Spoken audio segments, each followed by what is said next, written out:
consomme le cabri de mer, par exemple, est-ce que c'est un cabri avec des bronches? Personnellement, nous n'avons jamais vu vraiment à quoi ça ressemble, et malgré certaines recherches, malheureusement, nous n'avons pu avoir plus de précision quant à ces formes d'animaux. Là, c'est la position de chacun. Maintenant, les preuves de chacun. Alors, les trois imams, Imam Malik, Imam Ahmad ibn Hanbal, Imam Shafi, qui ont parmi eux des narrations de beaucoup de facilité, et que mis à part certains animaux, ils ont considéré tous les animaux de mer, tous les animaux marins comme licites, leur preuve, c'est ce hadith que nous avons dans la Bouddha Sharif, Al-Hillu Maytatuhu, le cadavre marin, il est licite. Le prophète sallallahu alayhi wa sallam, il était général, donc tous les animaux sont licites, il n'y a pas besoin de d'appliquer cela que pour le poisson. Imam Abu Hanifa alayhi rahman, il va les répondre. Il va dire qu'on ne peut considérer ce hadith du Abu Dawud Sharif, Al-Hillu Maytatuhu, que tous les animaux marins sont licites, on ne peut appliquer ce hadith dans sa généralité. La preuve c'est quoi? C'est que vous trois, Imam Malik, Imam Ahmad, Imam Shafi, vous-même, vous avez émis des restrictions. Imam Malik, selon certaines narrations, le cochon de mer, il a rendu licite.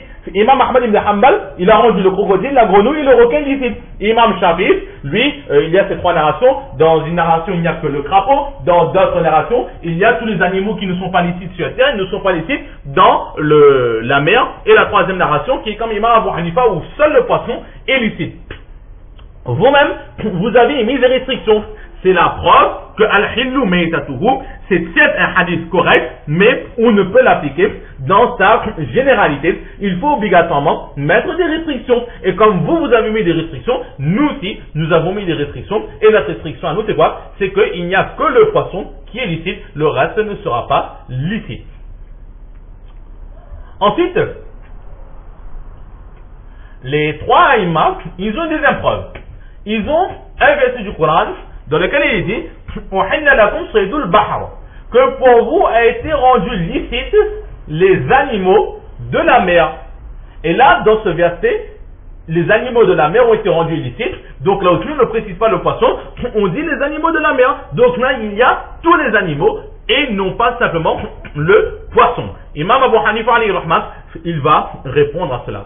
Il dit que oh, vous les trois imams, vous avez mal interprété ce verset du Coran. Parce que le mot sayd, il peut être interprété comme animal, certes, animal chassé, mais là, ce n'est pas le sens propre de ce terme, c'est le sens figuré. Le sens propre du mot sayd, ce n'est pas animal chassé, mais c'est chassé lui-même. Oh, vous les croyants, a été rendu illicite pour vous la chasse dans la mer, c'est-à-dire la pêche a été rendue illicite. Et ce verset ne précise pas quel animal marin est-ce que l'on peut pêcher. Il a simplement dit que la pêche est licite. Mais il n'a pas dit que tous les animaux de la mer sont licites. Pourquoi cela? Parce que ce verset, en fait, à l'origine, il parle de la personne qui est en état d'ihram. Et au sujet de cette personne, Allah dit que vous, les personnes qui êtes en état d'ihram, ou bien pour le hajj, ou bien pour le umrah, vous n'avez pas le droit de chasser les animaux terrestres. Effectivement, lorsqu'on va pour le umrah ou bien pour le hajj, nous apprenons que la chasse est interdite en état d'ihram, sans quoi il y a réparation à payer. Mais Allah dit que les animaux terrestres, vous n'avez pas le droit de chasser, mais vous avez le droit de chasser, de pêcher, donc de chasser les animaux marins. Vous avez le droit de pêcher lorsque vous êtes en état d'ihram. Là, c'est donc dans la continuité du ayat, l'approche de Imam Abu Hanifa, il est plus logique. Sans quoi, si on prend l'approche des trois autres aïma, alors il n'y aura plus de lien entre les mots qui précèdent ces versets « Uhilla lakum saydul bahri ». Là, c'est donc la position de Imam Abu Hanifa.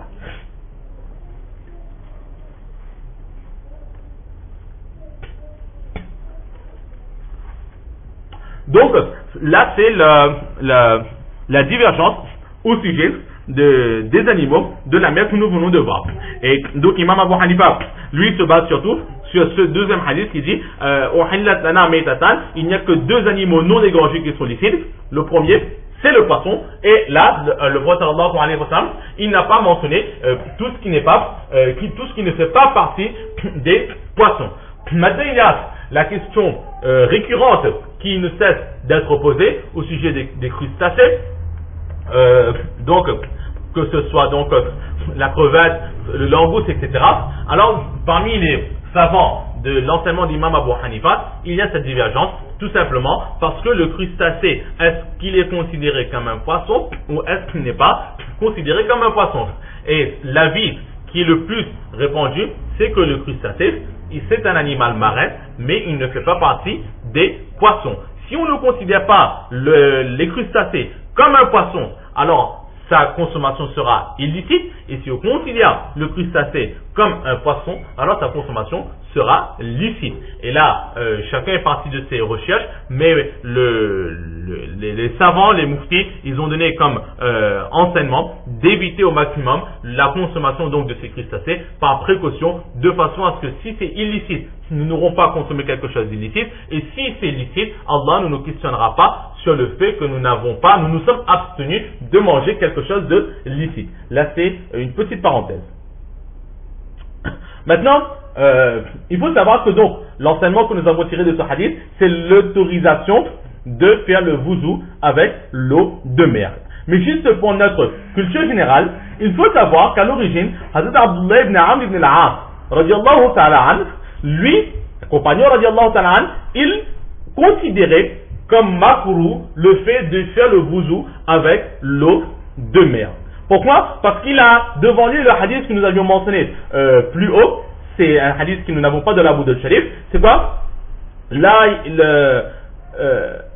yarkabu al-bahra illa hajin ou mu'tamir ou ghazin fi sabilillah. Que ne voyage par les vents maritimes que le pèlerin, ou bien celui qui va faire le umrah, ou celui qui va en campagne dans le chemin d'Allah. Pourquoi? Parce que فَإِنَّ تَحْتَ الْبَحْرِ نَارٌ, car sous la mer, il y a du feu. وَتَحْتَ النَّارِ بَحْرًا, et sous ce feu, il y a de nouveau de la mer. Étant donné que dans la composition de la mer, le prophète sallallahu alayhi wa sallam, il a dit qu'il y avait du feu, alors il est peut-être possible que Hazrat Abdullah ibn Amr ibn al-As radiyallahu ta'ala an, il a eu peur de cela, qui dit feu, dit enfer, donc il a assimilé cette mer à l'enfer, donc il a dit qu'il est makrou, il est préférable de ne pas faire le wuzu avec l'eau de mer. Attention que au lieu de prendre cette eau, c'est tout simplement du feu de l'enfer que nous sommes en train de passer sur notre corps.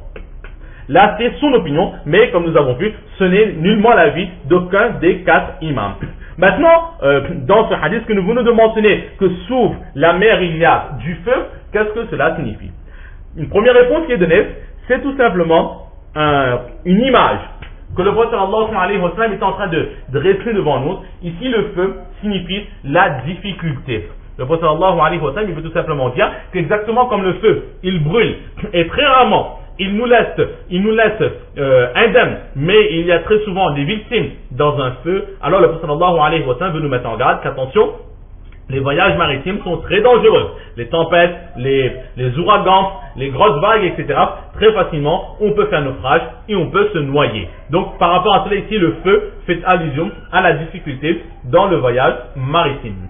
Et la deuxième réponse qui est donnée, c'est que, effectivement, on regarde ce hadith dans son sens propre. C'est quoi? C'est que sous la mer, il y a du feu. Et selon cette narration, il est dit que dans l'au-delà, toute l'eau des mers de cette terre va être élevée et va être mélangée avec le feu de l'enfer. Il va prendre l'apparence du feu de l'enfer. C'est ce que dans le Coran Allah dit. Et rappelez-vous de ce moment où l'eau des mers va être brûlée, il va devenir feu. Donc là pour l'instant Allah a rendu ce feu sous forme d'eau, mais à la fin des temps il va de nouveau redevenir en feu. Donc voilà ce que l'on peut dire sur ce hadith. Et enfin donc une conclusion, c'est que dans ce hadith nous avons vu qu'il est autorisé de voyager pour le commerce par les vents maritimes. Il est aussi autorisé de pêcher pour nous-mêmes ou bien pour revendre. Ça c'est autorisé. Et Imam Shafi'i alayhi rahman, il qualifie ce hadith que nous venons de voir de l'Abu Dawud Sharif, il dit que dans ce hadith nous avons la moitié de la science nécessaire sur la pureté. Pourquoi? Parce que sur terre, il y a deux parties. Il y a la première partie, c'est la partie terrestre. Et la seconde partie, c'est la partie maritime. Et la pureté, nous avons besoin de cette pureté. Sur terre aussi, comme sur mer lorsque nous voyageons. Alors, dans ce hadith, nous avons les enseignements élémentaires quant à la purification possible et la purification que l'on peut avoir lorsque nous sommes sur mer. Donc dans ce hadith, nous avons appris toute la purification qui fait allusion à la personne qui se trouve sur les mers et qui ne se trouve pas sur terre. Pour cela, il qualifie ce hadith de la moitié de la connaissance, de la pureté. Et la deuxième moitié, ce sont tous les autres hadiths que nous verrons au sujet de la pureté lorsque nous sommes sur terre, le tayammum, le wuzu, etc., etc. Donc nous allons nous arrêter ici pour aujourd'hui.